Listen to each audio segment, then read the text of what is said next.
여러분 안녕하십니까? 이충건 방송의 이충건입니다. 오늘은 풀타임 일자리 200만 개 감소, 문 정부의 고용 참사가 계속 이어지고 있다라는 내용을 가지고 말씀을 드리겠습니다. 방송에 앞서 아직 이충건 방송의 구독자가 아닌 분은 동영상 아래 구독과 좋아요를 눌러주시기 바랍니다. 더 좋은 방송으로 보답하겠습니다. 3월 21일 한국경제와 유경준 국민의힘 의원실이 분석한 자료에 따른다면 2017년에서 2020년 사이 주 40시간 이상 근무하는 풀타임 일자리가 195만 개 없어지고 주 40시간 미만 근로자는 213만 명이 늘었다는 사실을 밝혀냈습니다. 같은 기간 전체 취업자가 18만 명 증가했지만은 단시간 근로자만 늘고 고용의 질이 나빠졌다는 뜻입니다. 정부는 주 1시간 이상만 일하면 취업자로 잡히는 통계청 통계를 내세워서 3년 새 고용이 18만 명 늘었다고 주장하지만은 사실상의 통계를 잘못 해석한 것으로 풀이됩니다. 근로시간을 반영한 고용지표인 풀타임 환상 고용률, 즉 풀타임 이퀴밸런트인 FTE 고용률이 현 정부 들어 급락했습니다.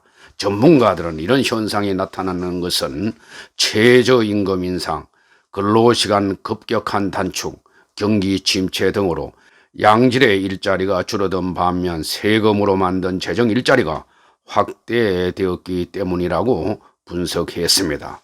그러나 고용노동부가 3월 22일에 발표한 해명 자료를 보면은 정부의 원인 진단은 전혀 달랐습니다. 고용노동부는 단시간 근로자가 증가하고 FTE 고용률이 떨어진 이유로 주 53시간 초과 장시간 근로 간행 개선, 인구 고령화, 여성의 경제활동 증가, 코로나19에 따른 조업시간 단축 등을 들었습니다.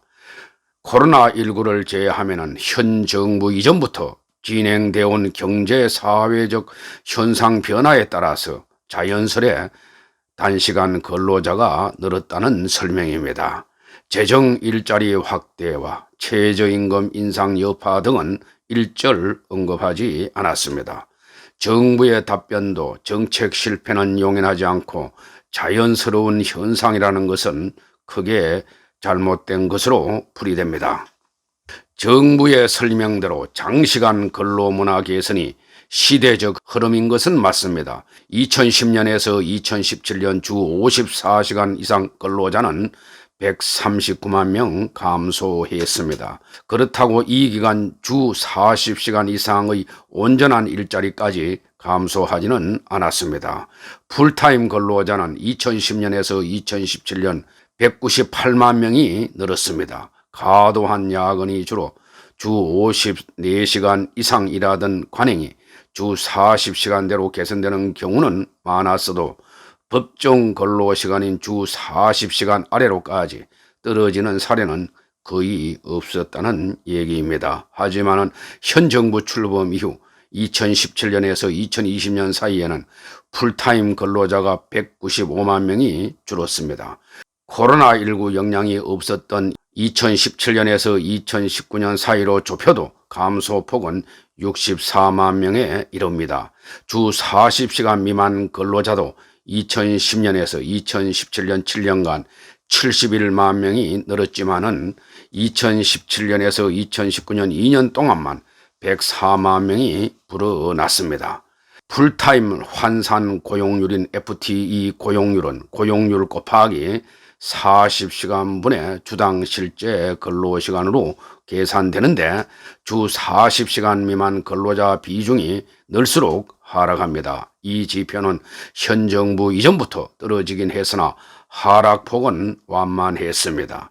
2010년에서 2017년 66.5%에서 65.1%로 1.4%포인트 떨어졌습니다. 하지만 2018년은 63.0%로 불과 1년 사이에 2.1%포인트 급락했습니다. 2019년에는 1.0%포인트 더 떨어졌고 작년에는 58.6%까지 낮아졌습니다.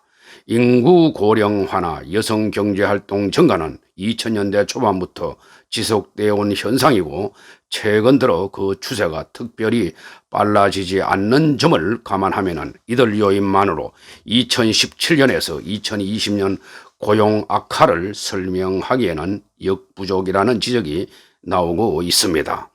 현 정부 출범 이후 단시간 재정 일자리 공급량이 2배 급증하고 역대급 최저임금 인상과 강제적인 근로시간 단축에 따른 영향이 컸다는 분석이 더 타당할 것입니다.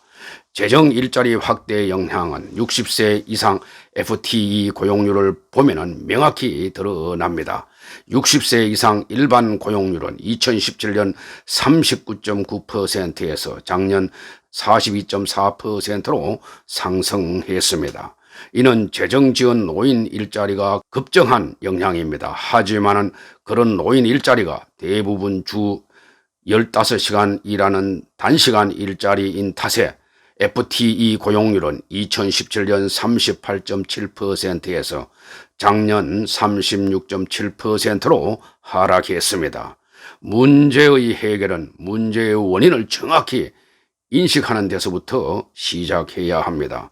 정부가 문제의 본질을 계속 외면하는 한 고용 악화의 해결은 요원할 것입니다. 주 40시간 미만 일자리는 대부분 세금을 퍼부어 만든 임시 일자리입니다. 지난 3년간 세금 80조 원을 들여 세금 알바 일자리를 60여만 개 늘렸습니다. 벤치 새똥 닦기, 애완견 용변 처리 감시 도우미, 도서관 열람실 지킴이, 지방세 홍보 요원, 교통 안내 요원 등 단순 업무를 월 평균 30시간가량 하면 한 달에 27만 원 가량을 손에 쥐는 노인용 세금 알바로 일자리 수치를 올리는 데만 골몰하고 있습니다.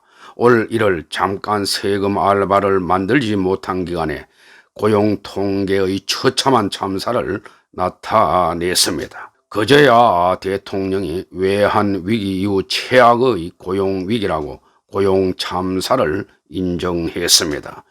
그러나 내놓은 특단의 대책은 서울과 부산시장 선거 기간인 3월 말까지 공공일자리 90만 개를 창출하겠다는 것입니다.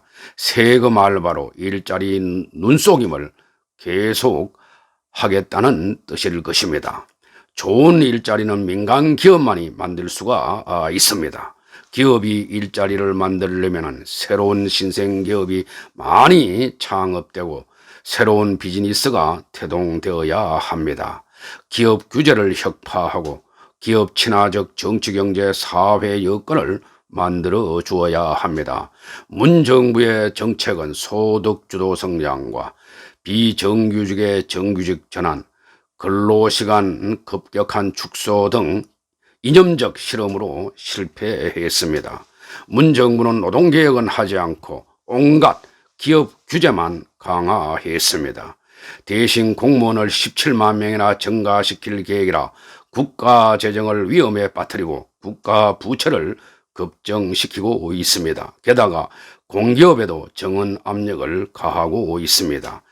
세금 알바로 일자리 창출 눈속임하는데 매년 수십조 원을 쏟아붓고 있는 미봉책이 언제까지나 계속될 수는 없을 것입니다. 문 정부는 지금부터라도 시장 경제의 장점을 인식하고 민간 기업이 일자리를 많이 창출할 수 있도록 기업 규제를 혁파하고 기업하기 좋은 환경을 만드는데 역량을 집중해야 할 것입니다. 우리나라는 자원 없는 소규모 개방국가로 수출 증가 없이는 먹고 살기가 어렵다는 것을 명심해야 할 것입니다. 오늘 방송은 여기서 마치겠습니다. 제 영상을 시청해 주셔서 감사합니다.